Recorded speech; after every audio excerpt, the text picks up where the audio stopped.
સરકાર દેશમાં digital payment સિસ્ટમનો પ્રોત્સાહન આપવા માટે સતત પ્રયાસ કરી રહી છે. આ ક્રમમાં મોટી નોટોનું ચલણ બંધ કરવાની વાત થઈ રહી છે. આરબીઆઈએ પહેલાથી જ 2000 રૂપિયાની નોટો છાપવાનું બંધ કરી દીધું છે. હવે 500 રૂપિયાની નોટો બંધ કરવાની તૈયારી ચાલી રહી છે. ચાલો નિષ્ણાતો દ્વારા તમને જણાવીએ કે 500 રૂપિયાની નોટો ક્યારે બંધ થઈ શકે છે.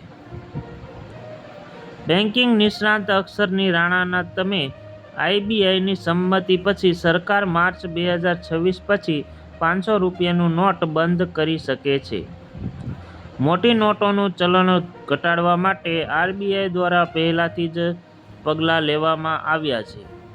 2000 રૂપિયાની નોટો હવે બજારમાંથી લગભગ ગાયબ થઈ ગઈ છે. 500 રૂપિયાની નોટો સાથે પણ કંઈક આવું જ થશે. સરકાર તેને નોટબંધી જેમ ધીરે રીતે બંધ નહીં કરે.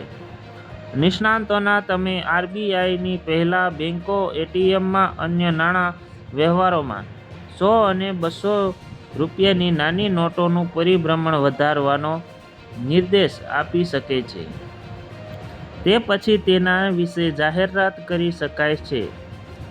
અક્ષની રાણા તમે સરકાર 500 રૂપિયાની પરિભ્રમણ ઘટાડશે તે તેને સંપૂર્ણ બંધ કરી શકે નહીં. લોકોને તેમાં પૈસા જમા કરાવવા માટે પૂરતો સમય આપવામાં આવશે. આને કારણે ધીમે ધીમે આરબીઆઈ પાસે 500 રૂપિયાનો સ્ટોક રહેશે અને નોટો બજારમાં દેખાવાનું બંધ થઈ જશે. સરકાર 500 રૂપિયાની નોટોના પરિભ્રમણને રોકવા માટે 100 અને 200 રૂપિયાની નોટોનું પરિભ્રમણ વધારશે. એટીએમમાં 100 અને 200 રૂપિયાની નોટો સંખ્યા ધીમે ધીમે વધારવામાં આવશે અને 500 રૂપિયાની નોટોને 2000 રૂપિયાની નોટો જેવી દેખાવાનું બંધ થઈ જશે. આ રીતે બધી નોટો ધીમે ધીમે બેંકોમાં પહોંચશે.